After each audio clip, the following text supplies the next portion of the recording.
skeletal muscle physiology, and now the mechanics of muscle contraction. Starting from the concept of the motor unit. As you know, a motor neuron supply the skeletal muscle fibers, forming neuromuscular junction over the muscle fiber. But this is not a single motor neuron which is supplying all the muscle fibers in a skeletal muscle. Rather, a motor neuronal terminal supplies a limited number of muscle fibers, and this assembly, a motor neuron plus all the muscle fibers this is supplying, is called as a motor unit.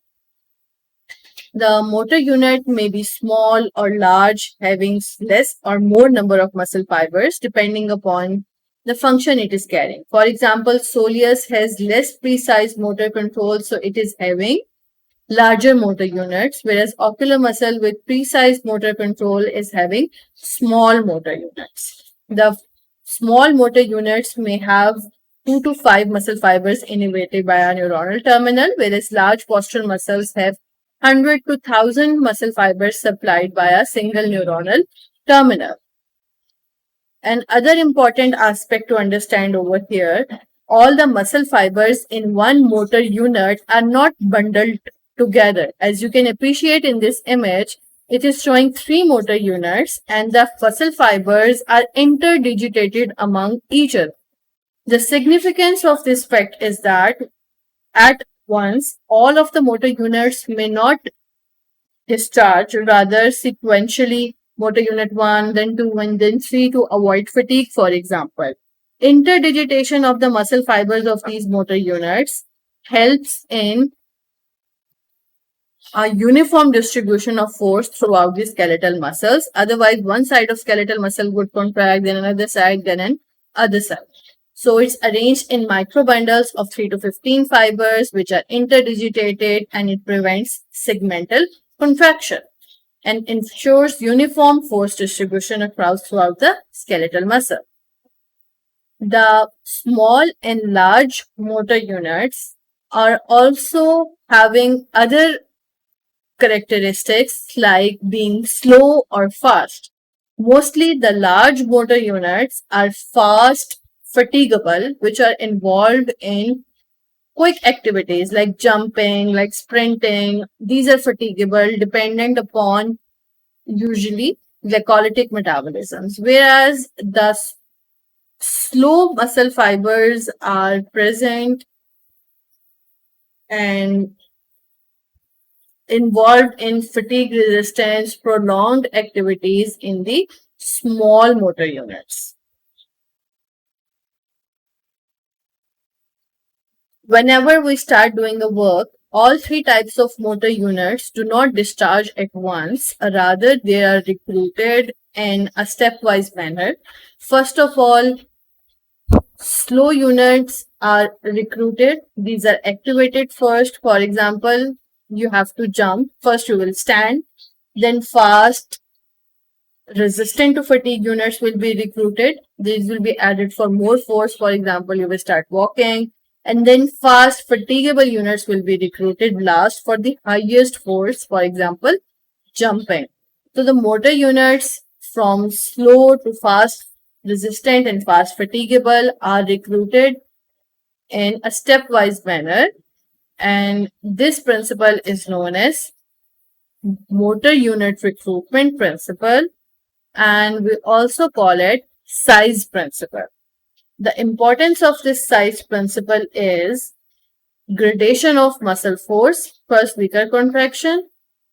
So small motor units are excited, and when there is high energy needed, then progressively larger motor units are recruited, which are having fast, fatigable muscle fibers. Another importance of this size principle is avoidance of fatigue. Motor units are activated in rotation, not all of them at once. This helps in keeping a sustained contraction without having a fatigued muscle. The next important principle in mechanics of muscle contraction is the concept of summation and tetanyization. As you would have seen in the nerve physiology, the concept of temporal and spatial summation, a resembling aspect also applies in the skeletal muscles. Summation means adding together of individual twitch contractions to increase the intensity of overall muscle contraction.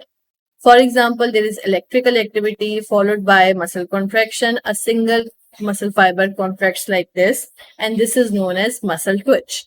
If two muscle fibers may contract together, the force of contraction of these two will add together, and the whole muscle fiber force of contraction would be something like this, known as summation. It can happen by recruitment of more and more muscle fibers contracting together, that is multiple fiber summation, or it can happen by repeated stimulation of a single muscle fiber, that is known as frequency summation and a specialized form tetanization. We will have a look into both of these one by one. So starting from this image, this is a single twitch after a single stimulus. After the relaxation occurred, there was another electrical activity that led to another twitch. But what if these two electrical activity or stimuli are close together and the second electrical stimulus comes before the relaxation was complete?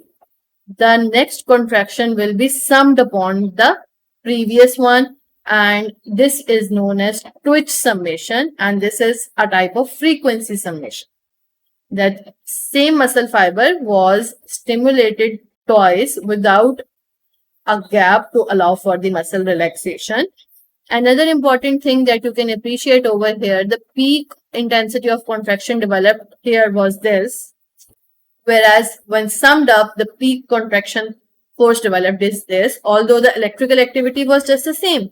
Now, what is the reason behind is the calcium that entered into the sarcoplasm for this contractile activity has not still been pumped back into the sarcoplasmic reticulum, that there came another electrical activity and it led to influx of more calcium. These two supplies of calcium led to a higher force of contraction. And the third part of this image is showing even another extreme when the electrical activities or action potentials are coming too close to each other, that is, there not a time for even partial relaxation. There is one contraction summed up on one another, another, and this will keep on happening until there is achieved a maximum force of contraction. And at this point, there is no point of relaxation and the skeletal muscle is gone into a constant state of contraction. And this is known as tetanization. When there is no point of relaxation, only the contractions added upon each other, this is known as tetanization. And when the maximum force of contraction is achieved with not even a single partial relaxation, that is known as complete tetanization, or you can call it tetanus. And beware, tetanus is also the name for a pathology in which a bacterium acts and the muscles go into the spasm, and that's a completely pathological phenomena. Here, this complete tetanization is a mere physiological phenomena based upon the twitch summation.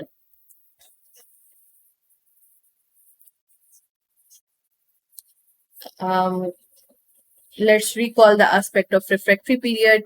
In case of nerve physiology, one action potential occurs, and when it is over, then only the next action potential can occur because there is a period of refractory period. They cannot be summed upon each other in the normal acting neuron. Whereas the muscle fiber contractile activity, they are not having any refractory period. This is an electrical activity phenomena, not a contractile activity phenomena. That is why if electrical impulses are coming close to each other, the contractile activities can be summed upon each other. Then the other type of summation, that is the multiple fiber summation, as more units are recruited as the stimulus strength increases. First, we discussed the multiple frequency summation, and now we are discussing the multiple fiber summation. And this can happen how? By more neuronal discharge by recruiting more motor units or recruiting the larger motor units. More muscle fibers can be involved, and this can lead to increase in the stimulus strength as well as increase in the force of activity developed. This is another image showing the frequency summation followed by a complete form of tetanization. High frequency, the twitches fuse into one sustained contraction called as complete tetanus. Reason is again the calcium, and there is no time for relaxation. That is why there is continuous tension development. And the maximum force of tetanic contraction of a muscle operating at a normal resting length. Another property of mechanics of muscle contraction that the muscles can develop is 3 to 4 kg per centimeter square, and smooth muscles can develop even much more force of contraction than the skeletal muscles that you will be seeing when we will be discussing the smooth muscles. Next aspect is the trapeze. What is this trapeze? This is a normal physiological phenomena that occurs after a period of rest. What happens? Initial strength of contraction is low when a muscle starts contracting after a period of rest.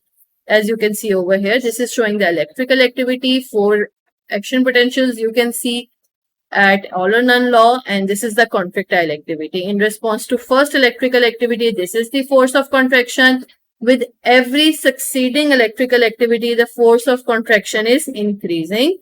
Each successive twitch has a higher force of contraction, and this happens up to until 10 to 50 twitches until a maximum force of contraction is achieved, and this is known as trapeze or staircase phenomenon. This trend of increasing force of contraction ultimately will reach a plateau, and the phenomena is trapeze or staircase effect. And the practical insight is this is what you do when you wake up early in the morning and you are going to exercise. So you're suggested to do some warm up. Here your muscles will undergo the staircase or trapeze phenomenon. This is seen at the onset of contraction only after rest. Each twitch is independent, not summated. As you can appreciate again, this is not summation. Each twitch is still independent, but still increased in its force development. Contractions remain fully relaxed between twitches. This is not tetanus, not summation, just increased strength of muscle contraction. This is again caused by increased calcium activity availability into the sarcoplasm, and the calcium recovery back into the sarcoplasmic reticulum that takes time. If you keep on stimulating the muscles, some of the calcium may be remaining inside the sarcoplasm with every action potential, and that would be available for a better force of contraction development with every succeeding action potential. So this is the phenomenon of trapeze. Next is the concept of skeletal muscle tone. Skeletal muscle tone is the partial state of contraction of your postural skeletal muscles. Some of your muscles you are contracting consciously, and some of your muscles are unconsciously in a state of partial contraction. For example, if you're standing for a prolonged period, your postural muscles are continuously contracted to maintain your posture. And that is because of the neural stimulation, of course, under the impact of your central nervous system. And if that tone is up or down regulated, the patient may experience hyper or hypotone. Then comes the concept of muscle fatigue that we all experience from day to day. Fatigue is a decline in muscle performance after prolonged contraction, where the muscle will not be able to maintain expected force or speed. And the major cause is glycogen depletion, lactic acid accumulation, low availability of ATP, all related phenomena. And there are multiple other reasons as well that you can give it a read. Metabolic causes, neuromuscular junction fatigue, vascular occlusion. So depending upon the intensity of work you have performed, there can be other reasons adding to the muscle fatigue as well. Last aspect of mechanics of muscle contraction, the phenomenon of heat production in the muscle. Of course, wherever energy is consumed, work is performed, heat is produced. So total energy input is work you performed, some of that got stored and less was dissipated as heat. Mechanical efficiency of skeletal muscle is 50% in isotonic and 0% in isometric, as the work performed in isometric contraction is almost zero. Heat is a main byproduct of the skeletal muscle contraction. Now, at which of the time the skeletal muscle will be producing heat and what will call those heats? So, resting heat is whenever your muscle is in relaxed state, but the basal metabolism will be producing some heat, we will call it resting heat. Then your skeletal muscles start contracting. The heat produced during the contraction will be known as initial heat. And this initial heat is basically a combination of two types of heat, activation and shortening heat. Activation heat is because of cross-bridge cycling, and shortening heat is proportional to as much as the shortening occurs. So related phenomena, but named separately: activation heat, shortening heat, and overall this is initial heat. We have labeled them separately as activation and shortening heat. As you can appreciate, this is going to be different in isometric and isotonic contraction again. Then is the liver system of the body, a related phenomena to the skeletal muscle contraction. How does it work?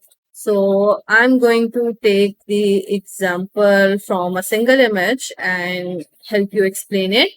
I believe you all know the tendons are attached to the ends of the skeletal muscles and helping in the attachment of the muscles to the bones. And these are attached in series to the bones, and these are the elastic components that help distribute the tension and move the bones against the contraction of the muscle. How does it work? And how do our body take mechanical advantage of this liver system? We will take example of the biceps muscle. This is bicep muscle. One end is attached over here to the scapula and the other one to this forearm. And elbow is over here working as the fulcrum. If you recall the physics aspects, the insertion point where the force is being applied till the fulcrum, we call it the power arm. And from load till the fulcrum, we call it the load arm. Here we are applying the upward force to lift the weight, and because of gravity and the weight of the load, there is the downward force. What we have to do is apply as much force over this point that it can overcome this force and lift the load upwards. So this is the liver system working in our body on the biceps muscle. If we have a look at this image, okay, we can see the length of the power arm is 5 centimeters, whereas the length of the load arm is approximately on average 35 centimeters. So this is at a ratio of 1:7. Here we have a larger load arm and a smaller power arm. If you think about opening a door, do you open it close to the hinge, apply the force, or do you apply it at the handle that is placed the farthest away from the hinge? Let's see, you are opening this door and this is the hinge and this is the handle. Usually you apply force farthest from the hinge rather than close to the hinge, so that with the minimum force you can move the largest load. But here in this liver system, we see that the load is much away and the power arm is much small. So here our body is a mechanical disadvantage, where the load arm is 7 times larger than the power arm. We have to apply 7 times more force to move the load. If we have to lift a weight of 5 kgs, we have to at least apply a 35 kg force over here to lift this load. So one, we have a mechanical disadvantage of this liver system. On the other hand, we have a very good mechanical advantage, that the velocity of muscle shortening and distance moved by this load is 7 times more. If you apply a force over here at 1 centimeter per unit, the velocity of load movement will be 7 centimeters per unit, and distance moved, your muscle moved 1 centimeter and the load will move 7 centimeters. So where we are at a disadvantage that we are applying 7 times more force, we are gaining 7 times more velocity of load movement and 7 times more distance moved as compared to the velocity of contraction of the skeletal muscles in the distance or the length the skeletal muscle has contracted. So our skeletal muscles mostly act at this mechanical disadvantage to gain a better speed and range of motion. On the other hand, this depends upon which type of muscles we are talking about. The long muscles mostly work at this, whereas the short, thick muscles, they work on the other hand. They have larger power arms, smaller load arms. They have to apply less force, but they are compromised at the range of motion and the velocity of motion. So either you can have this or you can have this, and body has both of these types of muscles depending upon the type of activity that is needed to perform by those muscles.